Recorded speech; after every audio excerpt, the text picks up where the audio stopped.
बारिश में चाय पकौड़े। कितनी अच्छी खुशबू आ रही है ना बबीता, मैं आलू और गोभी के पकौड़े से। हाँ, और ये देखो प्याज के पकौड़े कितने ज्यादा क्रिस्पी हैं। आज तो माँ हमारे हाथ के पकौड़े खाकर बहुत खुश हो जाएंगी। गीता बबीता दोनों जुड़वा बहनें किचन में खड़े होकर गर्मा गर्म पकौड़े तल रही होती हैं। इसी के साथ साथ गर्मा गर्म चाय बनाकर चाय और पकौड़े अपनी माँ ममता को ले जाकर खिलाती हैं। अरे वाह, ये आलू गोभी के पकौड़े तो काफी ज्यादा अच्छे हैं। बबीता, तुम अब पकौड़े बनाना अच्छे से सीख गई हो। अरे माँ, आप भी ना, ये आलू और गोभी के पकौड़े मैंने बनाए हैं और प्याज के बबीता ने। अच्छा, मैं भी ना। अरे तुम दोनों जुड़वा हो, लेकिन तुम दोनों का चाल चलन और बोलचाल भी बिल्कुल एक जैसी है, इसलिए हमेशा मात खा जाती हूँ तुम्हारी माँ होकर। मैं तुम्हें ठीक से नहीं पहचान पाती, ना जाने तुम्हारे ससुराल में क्या होगा। तुम्हारी सास तो तुम दोनों में हमेशा कंफ्यूज ही रहेगी।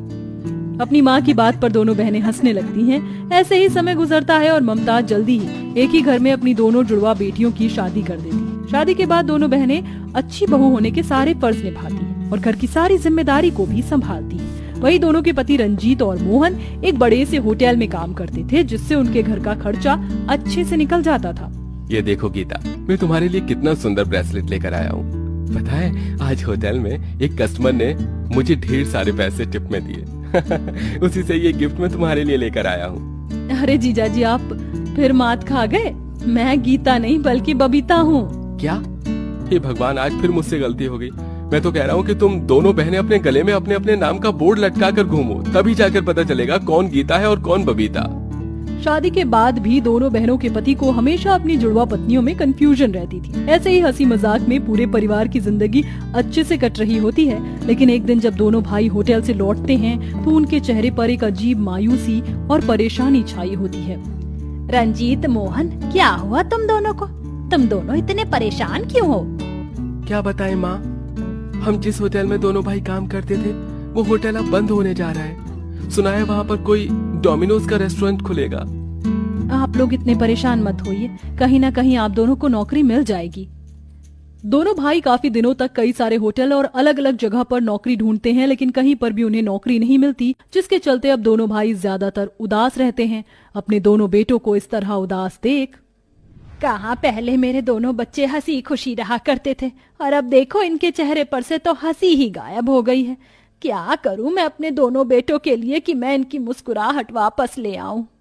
सुशीला इतना बोल ही रही होती है कि तभी वह देखती है कि बारिश का मौसम आ चुका है और बहुत तेज बारिश हो रही है, जिसे देख सुशीला भागी भागी अपनी दोनों जुड़वा बहू के पास आती है।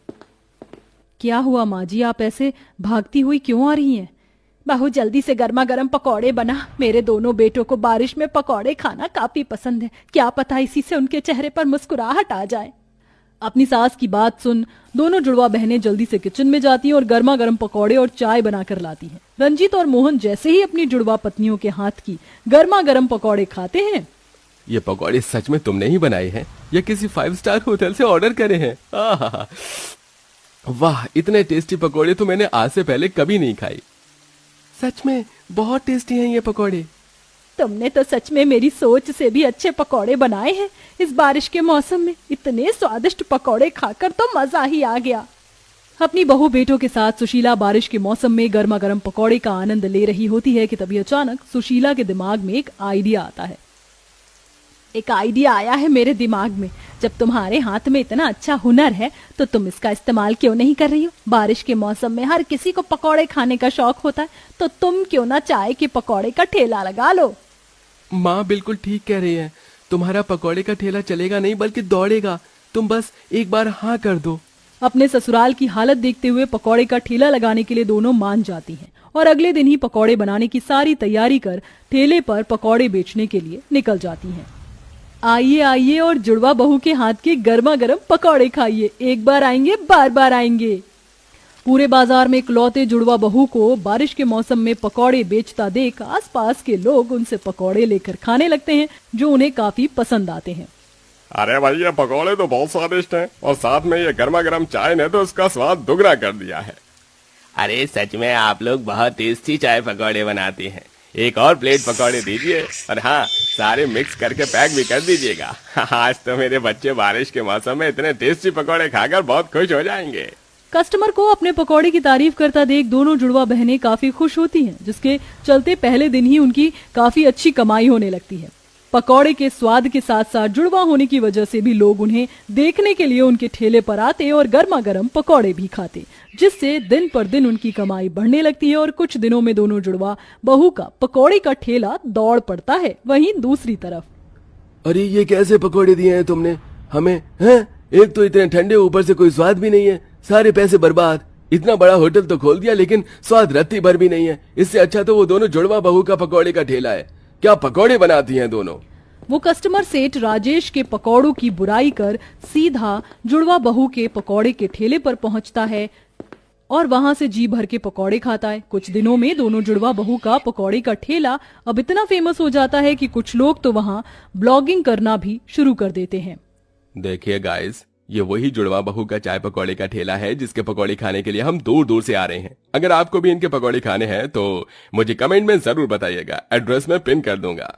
सोशल मीडिया की वजह से दोनों जुड़वा बहू पकौड़े के लिए काफी ज्यादा फेमस हो जाती हैं। अगर ऐसा ही रहा तो ये दोनों जुड़वा बहनें तो मेरा होटल बंद करवा देंगी। कुछ ना कुछ तो मुझे करना होगा। अपना होटल बंद हो जाने के डर से राजेश भाड़े पर कुछ गुंडों को लेकर दोनों जुड़वा बहू के पकौड़े के ठेले पर पहुंचता है। तुम लोग कौन हो और यहाँ क्या कर रहे हो?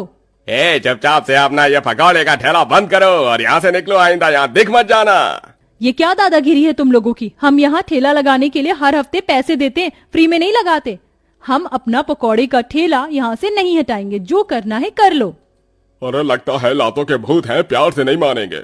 दोनों गुंडे लठ से मार मार कर गीता और बबीता का पकौड़े का ठेला तोड़ देते हैं और सारे सामान को भी नीचे फेंक देते हैं। देख लिया मुझसे पंगे लेने का नतीजा। इस बार तो सिर्फ ठेला तोड़ा है, अगर आइंदा इस मार्केट में दिखाई दी तो तुम दोनों की हड्डियां तोड़ दूंगा। राजेश और उसके गुंडों की बात सुन दोनों जुड़वा बहनें रोते हुए अपने घर आती हैं और अपनी सास और पति को सारी बात बताती हैं। उन लोगों की इतनी हिम्मत, मैं उन्हें छोड़ूंगा नहीं। रुक जाओ, तुम दोनों जानते भी हो वो राजेश कौन है। कई गुंडे लोगों से उसका कनेक्शन है। अगर कल को उसने तुम्हें या मेरी बहू को कुछ कर दिया तो क्या होगा? कल से तुम्हें उस बाजार में ठेला लगाने की कोई जरूरत नहीं है, तुम कहीं और ठेला लगाओगी। अपनी सास की बात मानकर दोनों जुड़वा बहुएं दूसरे बाजार में ठेला लगाती हैं, लेकिन इस बाजार में लोगों की ज्यादा चहल पहल नहीं होती है, जिसके चलते ठेला बहुत ही कम चलता है और ऐसे ही कई दिन गुजर जाते हैं। अब हर रोज की तरह दोनों बहुएं पकौड़े बिकने का इंतजार कर रही होती हैं कि तभी उनके पास एक रमन नाम का लड़का आता है। अरे दीदी, आप दोनों यहाँ अपने उस बाजार में अपना पकौड़े का ठेला लगाना बंद क्यों कर दिया? पता है, मैं अपने दोस्तों के साथ कई बार उस बाजार में आया था, लेकिन मुझे आपके पकौड़े का ठेला दिखा ही नहीं। रमन के पूछने पर गीता बबीता उस राजेश की सारी बात बताती हैं, जिसे सुन रमन को राजेश पर बहुत गुस्सा आता है। दीदी, आप दोनों और मुझे ये बताइए, जब उसके गुंडे आपका ठेला तोड़ रहे थे तो आसपास कोई ऐसी दुकान थी जहाँ सीसीटीवी कैमरा लगा हो? हाँ, थोड़ी दूर पर मेडिकल की स्टोर था, वहां पर लगा हो सकता है। बबीता के कहने पर रमन जैसे ही मेडिकल स्टोर पर जाता है कि सीसीटीवी कैमरा लगा हुआ देखता है और उस दिन की सीसीटीवी फुटेज निकलवाता है जिस दिन गुंडों ने ठेला तोड़ा था। रमन उस फुटेज को लेकर सीधा पुलिस स्टेशन में जाता है और अब अपने कुछ दोस्तों के साथ राजेश के होटल के बाहर जाकर नारा लगाना शुरू कर देता है। कौन हो तुम लोग और मेरे होटल के बाहर क्या कर रहे हो? हम तेरी गलती की सजा हैं, जो अब तुझे भुगतना होगा। जो तूने इन दीदी के साथ किया है वो सही नहीं किया, जल्दी से इनसे माफी मांग ले। हाँ, वरना ये लोग तुम्हारा वो हाल करेंगे जो तुमने सपने में भी नहीं सोचा होगा। जानते भी हो किसे धमकी दे रहे हो? बबीता की बात सुन राजेश उसे मारने के लिए आने वाला होता है कि तभी सभी लोग अपना फोन निकालकर उसकी वीडियो बनाने लगते हैं। थोड़ी देर में पुलिस भी आ जाती है और राजेश को पकड़कर ले जाती है। रमन, तुम्हारा बहुत बहुत शुक्रिया। अगर तुम ना होते तो हम कभी भी राजेश को उसकी गलती की सजा नहीं दिलवा पाते। दीदी, ये तो मेरा फर्ज है। अब आप जल्दी से अपना दोबारा से पकौड़े का ठेला लगाइए, मुझे आपके हाथ के बने हुए गर्मा गर्म पकौड़े खाने हैं।